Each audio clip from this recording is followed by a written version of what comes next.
Thanks ಅಜ್ಜಿ. ನಾನೇ ಅಡುಗೆ ಮನೆಗೆ ಬರ್ತಿದ್ದೆ. ಚೆನ್ನಾಗಿದೆ ಕಣೆ. ಆಫೀಸಲ್ಲಿ ಕೆಲಸ ಮಾಡಿ ಸುಸ್ತಾಗಿ ಬಂದಿರ್ತೀಯ. ಒಂದು ಲೋಟ ಕಾಫಿ ತಂದು ಕೊಡೋದು ಕಷ್ಟನಾ ನನಗೆ? ಅಜ್ಜಿ, ನಾನು ವಿಶ್ವೇಶ್ವರ ಇಲ್ಲಿಗೆ ಬಂದು ನಿಮಗೆ ಕೆಲಸ ಜಾಸ್ತಿ ಮಾಡಿದ್ವಲ್ವಾ? ಸುಮ್ಮನೆ ಏನೇನೋ ಮಾತಾಡಬೇಡ. ನೀನು ಈ ಮನೆಗೆ ಕಾಲಿಟ್ಟ ಮೇಲೆ ಎಲ್ಲ ಒಳ್ಳೆಯದೇ ಆಗ್ತಾಯಿದೆ. ಏನಜ್ಜಿ, ನಾನೇನಂತ ಪವಾಡ ಮಾಡಿರೋದು? ಹಾಗಲ್ಲ ಪ್ರಿಯದರ್ಶಿನಿ. ಕಷ್ಟಕಾಲ ಬಂದಾಗ ನಮ್ಮವರು ತಮ್ಮವರು ಅನ್ನೋ ಜೊತೆಗಿದ್ದರೆ ಎಷ್ಟೋ ಸಮಾಧಾನ ಇರುತ್ತೆ. ನೋಡು, ವೈಜಯಂತಿ ಮದುವೆ ಒಂದು ದೊಡ್ಡ ಸಮಸ್ಯೆ ಆಗಿಬಿಟ್ಟಿತ್ತು. ನೀವೆಲ್ಲ ಬಂದು ಸಪೋರ್ಟ್ ಮಾಡಿದ್ದಕ್ಕೆ ತಾನೇ ನಮಗೆಷ್ಟೋ ಧೈರ್ಯ ಬಂತು. ವೈಜಯಂತಿ ಗಂಡನ ಜೊತೆ ಚೆನ್ನಾಗಿದ್ದಾಳಲ್ಲ, ಇನ್ನು ಯಾಕಜ್ಜಿ ಆ ಮಾತು? ಹಾಗೆ ನಮ್ಮ ವೈದೇಹಿಗೂ ಒಂದು ಒಳ್ಳೆ ಸಂಬಂಧ ಸಿಕ್ಕರೆ ಸಾಕು. ಅಜ್ಜಿ, ವೈದೇಹಿ ಇನ್ನೂ ಚಿಕ್ಕವಳು, ಈಗ ಓದ್ ಮುಗಿಸಿದಾಳೆ. ಅವಳು ಕೆಲಸದಲ್ಲಿ ಮೊದಲು ಸೆಟ್ಲ್ ಆಗಲಿ, ಆಮೇಲೆ ಮದುವೆ ಮಾತು.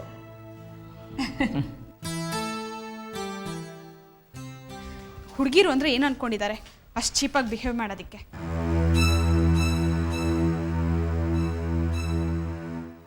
ಯಾಕೆ, ಏನಾಯಿತು? ಏನೇ ವೈದೇಹಿ, ದೇವಸ್ಥಾನಕ್ಕೆ ಅಂತ ಹೋದವಳು ಬೈಕೋತ ಬರ್ತಿದೆಯಲ್ಲ? ದೇವಸ್ಥಾನಕ್ಕೆ ಹೋಗಿ ದೇವ್ರ ದರ್ಶನ ಆಗದೆ ಡೀಸೆನ್ಸಿ ಇಲ್ದಿರೋ ಹುಡುಗರ ದರ್ಶನ ಆದರೆ ಕೋಪ ಬರಲ್ವಾ ಅಜ್ಜಿ? ನೋಡು, ಪ್ರಜ್ಞಾ ಹೇಗೆ ಅಳ್ತಿದ್ದಾಳೆ. ಯಾಕೆ ವೈದೇಹಿ, ಏನಾಯಿತು? ಅಕ್ಕ, ನಾವಿಬ್ಬರು ದೇವಸ್ಥಾನಕ್ಕೆ ಹೊರಟಿದ್ವಿ. ಆ ಸ್ನೂಕರ್ ಪಾಯಿಂಟ್ ಹತ್ರ ಒಂದು ಪಬ್ಲಿಕ್ ಬೂತ್ ಇದೆ. ಅಲ್ಲಿ 4 ಜನ ಹುಡುಗರು ನಿಂತಿದ್ರು. ನೋಡೋದಕ್ಕೆ ರೌಡಿಗಳ ಥರ ಇದ್ದಾರೆ. ನಮ್ಮಿಬ್ಬರನ್ನ ಟೀಸ್ ಮಾಡೋದಕ್ಕೆ ಶುರು ಮಾಡಿದ್ರು. ಸುಮ್ಮನೆ ಇಗ್ನೋರ್ ಮಾಡಿಬಿಡ್ಬೇಕು ಅಂತ ಟೈಮ್ನಲ್ಲಿ ಆಗ ಅವರೇ ಸುಮ್ಮನಾಗ್ತಾರೆ. ಇಲ್ಲಕ್ಕ, ನಾವು ಇಗ್ನೋರ್ ಮಾಡ್ತಾ ಮುಂದೆ ಹೋದ್ವಿ. ಆದರೆ ಅವರೆಲ್ಲ ನಮ್ಮನ್ನೇ ಫಾಲೋ ಮಾಡಿಕೊಂಡು ಹಿಂದಿಂದನೇ ಬರ್ತಿದ್ರು. ಮೇಡಮ್, ನಾವಾಗಲೇ ಪೊಲೀಸ್ ಕಂಪ್ಲೇಂಟ್ ಕೊಟ್ಟಿದ್ದೀವಿ ಅಂತ ಅವ್ರಿಗೆ ಗೊತ್ತಾಗಿರಬೇಕು. ಬೇಕು ಅಂತ ನಮ್ಮನ್ನು ಕೆಣ್ಕೋತಾರ ನಡ್ಕೋತಿದ್ರು. ಒಬ್ಬ ನಮ್ಮ ಎದುರಿಗೆ ಬಂದು ನಿಂತ್ಕೊಂಡು ಏನು ಹೇಳ್ದ ಗೊತ್ತಾಕ? ಅವತ್ತು ಆ್ಯಸಿಡ್ ಅಂತ ಬರೀ ಹೆದರಿಸಿದ್ವಿ, ಜಾಸ್ತಿ ಸ್ಕೋಪ್ ತೊಗೊಳೋದಕ್ಕೆ ಹೋದರೆ ನಿಜವಾಗ್ಲೂ ಆ್ಯಸಿಡ್ನ ಎರಚ್ಬಿಡ್ತೀವಿ ಎಂದ. ಆಮೇಲೆ ನಾವಲ್ಲಿಂದ ಹೊರಟೋಗ್ಬೇಕು ಅಂತಿದ್ದಾಗ ಅವ್ನು ನಮ್ಮ ದಾರಿಗೆ ಅಡ್ಡ ಬಂದು ನಿಂತ್ಕೊಂಡ ಅಜ್ಜಿ. ನನಗಂತೂ ತುಂಬ ಭಯ ಆಗೋಯ್ತು.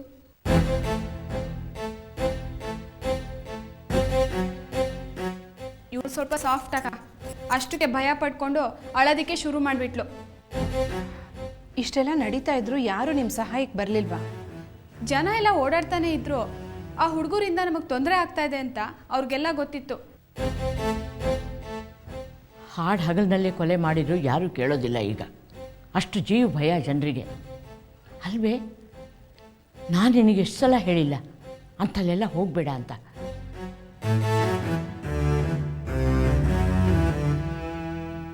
ನೀನು ನನ್ನ ಮಾತೆಲ್ಲಿ ಕೇಳ್ತೀಯ? ಈಗೇನಾಯ್ತು ಅಜ್ಜಿ?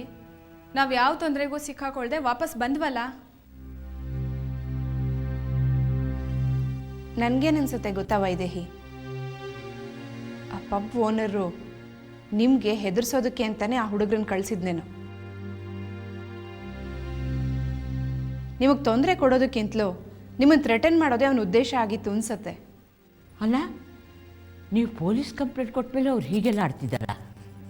ಅದನ್ನು ವಿಚಾರಿಸಿದ್ವಿ ಅಜ್ಜಿ. ನಾವು ಕಂಪ್ಲೇಂಟ್ ಕೊಟ್ಮೇಲೆ ಆ ಸಬ್ ಇನ್ಸ್ಪೆಕ್ಟ್ರು ಆ ಪಬ್ ಓನರ್ ಹತ್ರ ಮಾತಾಡಿದ್ರಂತೆ. ಆವತ್ತೇ ಕೊನೆ. ಆ ಸಬ್ ಇನ್ಸ್ಪೆಕ್ಟ್ರು ಆ ಕಡೆ ಹೋಗೇ ಇಲ್ವಂತೆ. ಹಾಗಂತ ಸುತ್ತಮುತ್ತ ಇರೋ ಜನಗಳು ಹೇಳ್ತಾರೆ. ಆದರೆ ಒಂದು ವಿಷಯ ಅಂತೂ ನಿಜ ಅಕ್ಕ, ಆ ಸಬ್ ಇನ್ಸ್ಪೆಕ್ಟ್ರ್ ಏನಾದರೂ ಆ್ಯಕ್ಷನ್ ತೊಗೊಂಡಿದ್ದಿದ್ರೆ ಆ ಹುಡುಗರು ಮತ್ತೆ ಬಂದು ನಮಗೆ ತೊಂದರೆ ಕೊಡ್ತಿರ್ಲಿಲ್ಲ. ಹೊಸ ಸಬ್ ಇನ್ಸ್ಪೆಕ್ಟರ್ ತುಂಬ ಸಿನ್ಸಿಯರ್ ಅಂದ್ಕೊಂಡು ಹೋಗಿದ್ವಿ ಮೇಡಮ್. ಆದರೆ ಅವ್ರು ಯಾವ ಥರ ಕ್ರಮನೂ ತೊಗೊಂಡಿಲ್ಲ ಅನಿಸುತ್ತೆ. ಆ ರೂಢಿಗಳ ಕಡೆ ಏನೂ ಕಮ್ಮಿ ಆಗಿಲ್ಲ. ಮುಂಚೆ ಹಾಗೆ ರಸ್ತೆಯಲ್ಲಿ ಹುಡುಗಿಯರನ್ನೆಲ್ಲ ಚುಡಾಯಿಸ್ಕೊಂಡು ನಿಂತ್ಕೊಂಡಿರ್ತಾರೆ.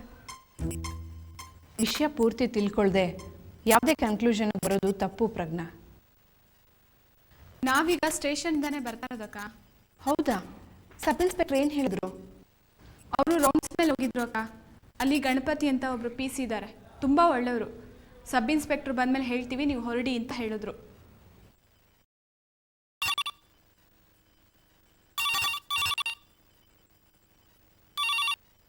ಹಲೋ. ಹಾಂ ಹೌದು, ನನ್ನ ತಂಗಿ ಅವಳ ಫ್ರೆಂಡ್ ಜೊತೆ ಬಂದಿದ್ಲು.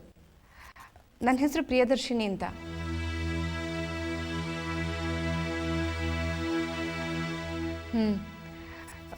ಕಂಪ್ಲೇಂಟ್ ಬರ್ಸಿದ್ರು. ಹೌದಾ, ಫೋನಲ್ಲಿ ಮಾತಾಡೋಕ್ಕಾಗಲ್ವಾ? ಸರಿ ಸರ್, ನಾನು ಅವ್ರಿಗೆ ಹೇಳ್ತೀನಿ. Thank you.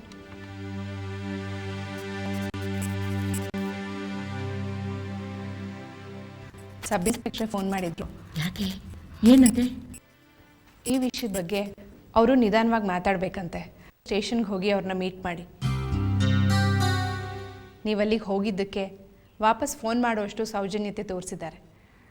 ನೋಡೋಣ ನಾಳೆ ನಿಮ್ಗೇನು ಹೇಳ್ತಾರೆ ಅಂತ.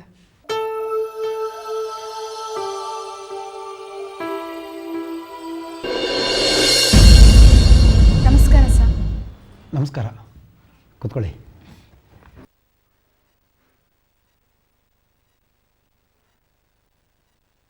ಮನೆಗೆ ಫೋನ್ ಮಾಡಿ ಬರೋದಕ್ಕೆ ಹೇಳಿದ್ರಲ್ಲ ಸರ್? ಹೌದು, ಒಂದು ಮುಖ್ಯವಾದ ವಿಷಯ ಮಾತಾಡಬೇಕು.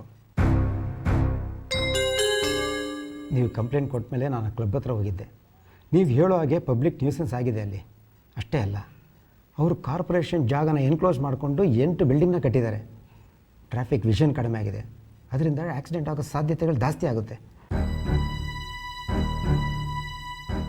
ಅದಕ್ಕೆಲ್ಲ ಯಾವ ರೀತಿ ಆ್ಯಕ್ಷನ್ ತೊಗೋಬೇಕು ಅಂತ ಇದ್ದೀರಾ ಸರ್? ಅದೇ ವಿಷಯ ನಾನು ಮಾತಾಡೋಕೆ ಕರೆಸಿದ್ದು. ಏನು ಹೇಳಿ ಸರ್? ಆ ಕ್ಲಬ್ ಜನರ ಮೇಲೆ ಆ್ಯಕ್ಷನ್ ತಗೋಬೇಕು ಅಂತಿದ್ದೆ. ಆದರೆ ಹೈಯರ್ ಅಥಾರಿಟೀಸಿಂದ ಇನ್ಸ್ಟ್ರಕ್ಷನ್ ಬಂದಿದೆ, ಆ ಕ್ಲಬ್ ಜನರ ಮೇಲೆ ಯಾವುದೇ ಕಾರಣಕ್ಕೂ ಆ್ಯಕ್ಷನ್ ತಗೋಬಾರ್ದು ಅಂತ. ಯಾಕಂತೆ ಸರ್? ಪೊಲಿಟಿಕಲ್ ಬ್ಯಾಕ್ಗ್ರೌಂಡಿಂದ ಬಂದಿರೋರು ಅವರು. ಈಗ ನೀವೇನು ಮಾಡಬೇಕು ಅಂತ ಇದ್ದೀರಾ ಸರ್?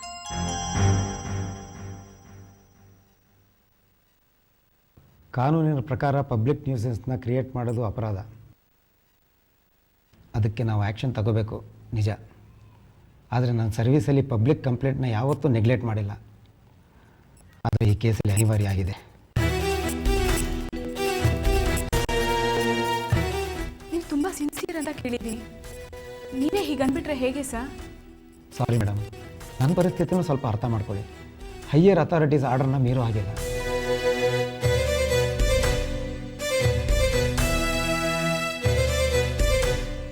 ನನ್ನ ಕೆಲಸದ ಮೇಲೆ pressure ತಂದುಬಿಡ್ತಾರೆ.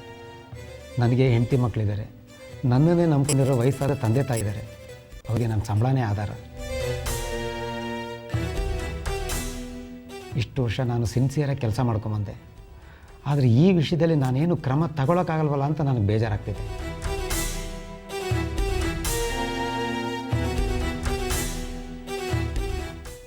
But I am really helpless. ಆ ಕ್ಲಬ್ನವರು ತುಂಬ ಪವರ್ಫುಲ್ ಆಗಿದೆ. ನಾವು ಸಿಂಗಲ್ ಹ್ಯಾಂಡೆಡ್ ಆಗಿ ಅವ್ರನ್ನ ಟ್ಯಾಕಲ್ ಮಾಡೋಕ್ಕಾಗಲ್ಲ. ಐ ಆಮ್ ರಿಯಲಿ ಸಾರಿ.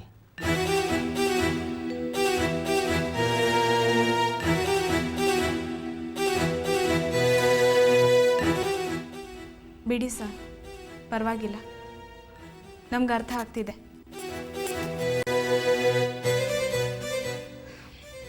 ಹಿಂದಿನ ಸಬ್ ಇನ್ಸ್ಪೆಕ್ಟರ್ ಥರ ನೆಗ್ಲೆಕ್ಟ್ ಮಾಡದೆ ನಮ್ಮನ್ನು ಕರೆಸಿ ನೇರವಾಗಿ ಮಾತಾಡೋಷ್ಟು ಕರ್ಟಸಿ ನಿಮಗಿದೆಯಲ್ಲ.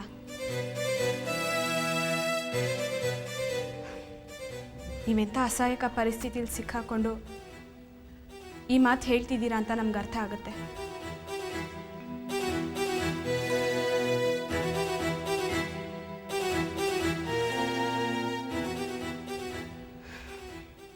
ನಾವಿನ್ನು ಬರ್ತೀವಿ ಸರ್.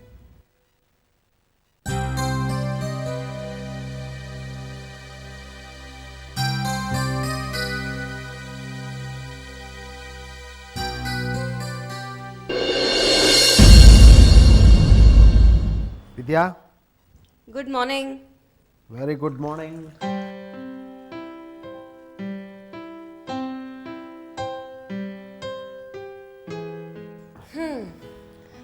ಬೆಳಿಗ್ಗೆ ಬೆಳಿಗ್ಗೆ ರಾಯರೆಲ್ಲ ಹೊರಟಾಗಿದೆ. ಕೆಲಸ ಆಯಿತು. ಫಾರ್ ಯೋರ್ ಕೈಂಡ್ ಇನ್ಫಾರ್ಮೇಶನ್, ಇವತ್ತು ಸಂಡೇ. ಇವತ್ತು ಸಂಡೇನಾ? ಸಾಕು ಸಾಕು ಡ್ರಾಮಾ ಬಾಜಿ. ಅಲ್ಲ ರೀ ಮೇಡಮ್ ವಿದ್ಯಾವತಿ ಅವರೇ, ನನ್ನನ್ನೇನು ಗೌರ್ಮೆಂಟ್ ಆಫೀಸರ್ ಅಂತ ತಿಳ್ಕೊಂಡ್ರಾ? ಸಂಡೇ ರಜಾ ಮನೇಲಿರಿ ಅಂತ ಹೇಳೋದಕ್ಕೆ? ಕೆಲಸ ಮೇಡಮ್, ಕೆಲಸ ಬಂದಾಗ ಮಾಡಿಬಿಡ್ಬೇಕು. ವಿನಯ್, ಬೆಳಿಗ್ಗೆ ಬೆಳಿಗ್ಗೆ ನನ್ನ ಮೂಡ್ ಹಾಳು ಮಾಡಬೇಡಿ. ಲಾಸ್ಟ್ ಸಂಡೇನೆ ನೀವು ನನಗೆ ಪ್ರಾಮಿಸ್ ಮಾಡಿದ್ದೀರಿ ಈ ಸಂಡೇ ನನ್ನ ಜೊತೆ ಟೈಮ್ ಸ್ಪೆಂಡ್ ಮಾಡ್ತೀನಿ ಅಂತ. ಓ ಹೌದಲ್ಲ, ಸಾರಿ ಚಿನ್ನ, ಮರ್ತ್ಬಿಟ್ಟಿದ್ದೆ. ಏನಿಲ್ಲ, ಹೀಗೋಗಿ ಹಾಗೆ ಬಂದ್ಬಿಡ್ತೀನಿ, 1-2 hours ಅಷ್ಟೇ. ಹೋಗಿ ವಿನಯ್, ಯಾವಾಗಲೂ ಅದೇ ಹೇಳ್ತೀರಿ. 2 hours ಅಂತೀರಾ, 2 days ಆದ್ರೂ ಬರೋದಿಲ್ಲ. ನೀವು ಅರ್ಥ ಮಾಡ್ಕೋಬೇಕಪ್ಪ. ಮನೆಯಲ್ಲಿ ಒಂದಿನ ಒಬ್ಬರೇ ಇದ್ ನೋಡಿ ಗೊತ್ತಾಗುತ್ತೆ ಎಷ್ಟು ಬೋರ್ ಆಗತ್ತೆ ಅಂತ. ನನಗೆ ಅರ್ಥ ಆಗತ್ತೆ ವಿದ್ಯಾ, ಆದರೆ ನೀನು ನಾನು ಅರ್ಥ ಮಾಡ್ಕೋಬೇಕು ಅಲ್ವಾ? ಎಷ್ಟು ಅಂತ ಅರ್ಥ ಮಾಡ್ಕೊಳ್ಳೋದು ವಿನಯ್? ಎಲ್ಲದಕ್ಕೂ ಒಂದು ರೀಸನ್ ಇಟ್ಕೊಂಡಿರ್ತೀರಿ.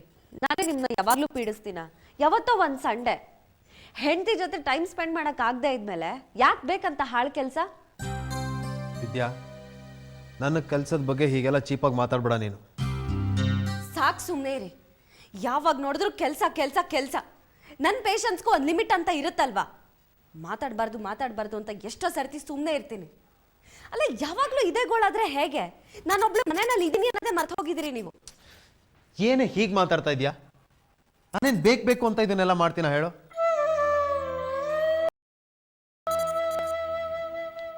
ನನಗೇನು ನಿನ್ನ ಜೊತೆ ಟೈಮ್ ಸ್ಪೆಂಡ್ ಮಾಡಬೇಕು ಅಂತ ಆಸೆ ಇಲ್ಲ ಅನ್ಕೊಂಡಿದ್ಯಾ? ನನಗೂ ಎಲ್ಲರೂ ಹಾಗೆ ನನ್ನ ಹೆಂಡ್ತಿನ ಸಿನಿಮಾ, ರೆಸ್ಟೋರೆಂಟು, ಪಾರ್ಕು ಅಂತ ಸುತ್ತಿಸ್ಬೇಕು ಅನ್ನೋ ಆಸೆ ಇದೆ. ಆದರೆ ಏನು ಮಾಡಲಿ ವಿದ್ಯಾ, ನನ್ನ ಕೆಲಸನೇ ಹೀಗೆ. ನನ್ನ ಬ್ಯುಸಿ ಶೆಡ್ಯೂಲ್ ಮಧ್ಯೆ ಇದನ್ನೆಲ್ಲ ಮಾಡೋದು ನನಗೆ ಕಷ್ಟ ಆಗ್ತಾ ಇದೆ. ಅದೇ ಯಾಕೆ ಅಂತ ಕೇಳ್ತಾ ಇರೋದು. ನಿಮ್ಮ ಫ್ಯಾಮಿಲಿಗೆ, ಪರ್ಸ್ನಲ್ ಲೈಫ್ಗೆ ಟೈಮ್ ಕೊಡೋಕೆ ಆಗದೆ ಇರೋಷ್ಟು ಬ್ಯುಸಿ ಆಗಿಬಿಟ್ರೆ ಇನ್ನೇನಿರುತ್ತೆ ಲೈಫಲ್ಲಿ ಹೇಳಿ? ವಿದ್ಯಾ, ನನಗೂ ಅದೆಲ್ಲ ಅರ್ಥ ಆಗುತ್ತೆ. ನನಗೂ ಬ್ರೇಕ್ ಬೇಕು ಅಂತ ಅನ್ಸುತ್ತೆ. ಆದರೆ ಏನು ಮಾಡಲಿ ಹೇಳು? I am helpless. No Vinay, ಈ ಮಾತನ್ನ ನಾನು ಒಪ್ಕೊಳ್ಳೋದಿಲ್ಲ. ನಿಮಗೆ ಬ್ರೇಕ್ ಬೇಕು ಅಂತ ಅನ್ಸಿದ್ರೆ ನೀವು ಟೈಮ್ ಮಾಡ್ಕೋಬೇಕು. ಯಾರಿಗೋಸ್ಕರ ಮಾಡ್ತೀರಿ ಇಷ್ಟೆಲ್ಲ? ಯಾತಕ್ಕೋಸ್ಕರ ಮಾಡ್ತೀರಿ?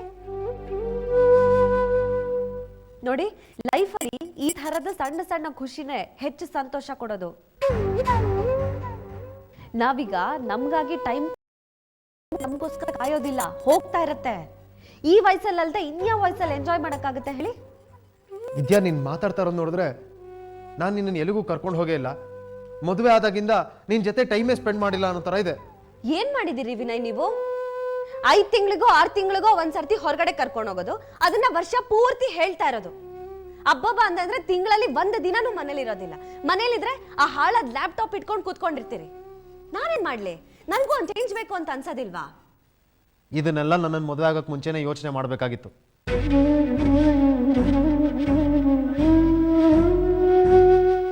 ಆಗಲೇ ನನ್ನ ಕನಸುಗಳ ಬಗ್ಗೆ, ನಾನು ಯಾವ ಥರದ ಮನುಷ್ಯ ಅನ್ನೋದ್ರ ಬಗ್ಗೆ ಎಲ್ಲ ನಿನ್ಗೆ ಹೇಳಿದ್ದೆ ತಾನೆ? ಅದೆಲ್ಲ ಗೊತ್ತಿದ್ದೆ ನೀನು ನನ್ನ ಮದುವೆ ಆಗಿದ್ದಲ್ವಾ? ಈಗ ನೀನು ಈ ಥರ ಮಾತಾಡಿದ್ರೆ? ಆಯ್ತು ವಿನಯ್, ನೀವು ಹೇಳಿದ್ರಿ ನಿಜ. ನೀವು ಹೇಳಿದ್ರಿ ಅನ್ನೋ ಕಾರಣಕ್ಕೇನೆ ನಾನು ಇಷ್ಟು ದಿನ ಸುಮ್ಮನೆ ಇದ್ದಿದ್ದು. ನಿಮ್ಮ ಜೊತೆ ತುಂಬಾ ಸಂತೋಷವಾಗಿದ್ದೀನಿ ಅನ್ನೋ ಥರ ಪ್ರಿಟೆಂಡ್ ಮಾಡ್ತಾ ಇದ್ದೆ. ಆದರೆ ನನ್ನೊಳಗೆ ನಾನು ಎಷ್ಟು ಒದ್ದಾಡ್ತಾ ಇದ್ದೀನಿ ಅನ್ನೋದು ನನಗೆ ಗೊತ್ತಿದೆ.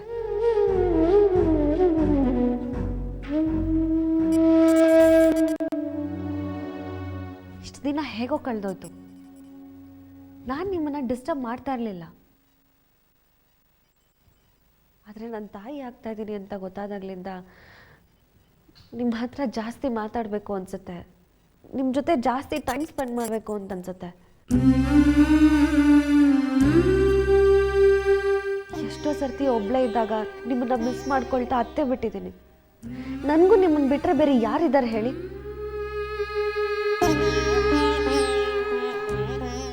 ಎಷ್ಟೋ ಸರ್ತಿ ನಿಮ್ಮ ಹತ್ರ ಇದನ್ನೆಲ್ಲ ಮಾತಾಡಬೇಕು ಅಂತ ಬಂದಾಗ್ಲೆಲ್ಲ ನಿಮ್ದೇ ನಿಮ್ಮ ಲೋಕದಲ್ಲಿ ಇರ್ತೀರಿ. ಹೇಗೂ ರಾತ್ರಿ ಬೇಗ ಬರ್ತೀರಿ, ಇದನ್ನೆಲ್ಲ ಕುತ್ಕೊಂಡು ಮಾತಾಡೋಣ ಅಂತಂದ್ರೆ ಅದೂ ಇಲ್ಲ. ಬರೋದೇ ರಾತ್ರಿ ಲೇಟು, ನಿಮಗೂ ಸುಸ್ತಾಗಿರುತ್ತೆ. ಅಷ್ಟೊತ್ತಲ್ಲಿ ಮಾತಾಡೋದು ಸರಿ ಇರಲ್ಲ ಅಂತ ನಾನು ಸುಮ್ಮನೆ ಆಗ್ಬಿಡ್ತೀನಿ.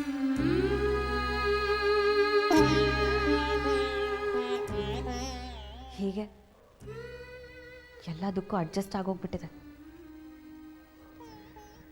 ಚಿಕ್ಕ ವಯಸ್ಸಿಂದ ಅಭ್ಯಾಸ ಆಗೋಗ್ಬಿಟ್ಟಿದೆ. ಎಲ್ಲದನ್ನು ನಗ್ನಗ್ತಾ ಸ್ವೀಕರಿಸಿ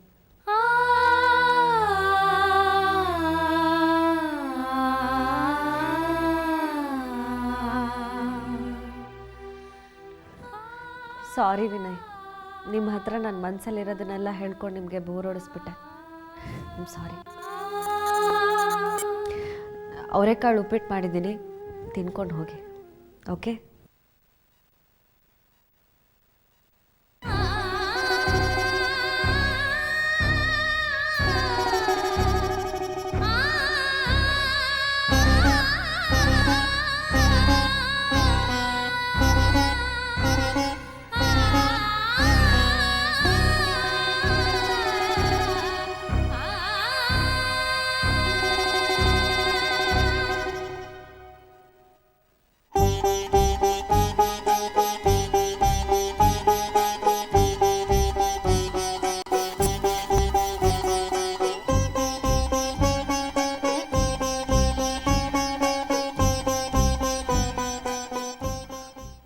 ಸರ್, ಇವತ್ತು ಮಾಡೋ ಕೆಲಸನ ನಾನು ನಾಳೆ ಮಾಡ್ಕೋತೀನಿ.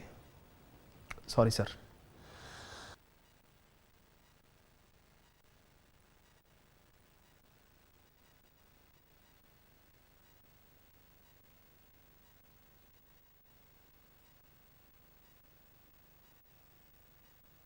I am really sorry Vidya. ನಾನು